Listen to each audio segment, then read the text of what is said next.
Que s'est-il passé la nuit du 11 au 12 novembre dans ce hameau situé à la frontière entre la Haute-Vienne et le département de la Vienne? Samedi 12, en début d'après-midi, Eliane Reynaud est en train de nourrir ses volailles lorsqu'elle entend la voiture de son voisin démarrer.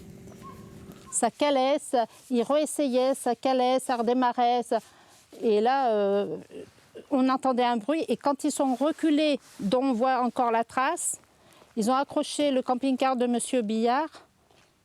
Et là, j'ai vu que c'était pas normal, c'était pas lui qui conduisait. À l'intérieur, deux jeunes hommes portant des gants bleus, un détail qu'Eliane remarque tout de suite. Il pourrait s'agir des deux suspects de 18 et 19 ans interpellés le lendemain dans l'Allier.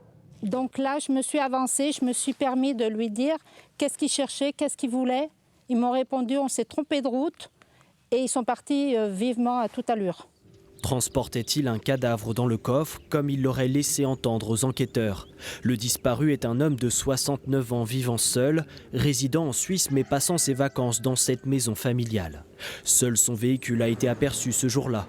Alors comment les deux suspects sont-ils arrivés jusqu'ici? Connaissait-il le sexagénaire? Eliane attend des réponses.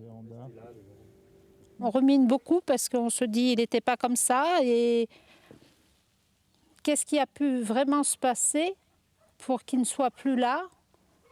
S'il y arrivait quelque chose, il est où? À cette dernière question, pas de réponse. Des recherches sont toujours en cours le long de la nationale 145 où les deux suspects affirment avoir abandonné le corps.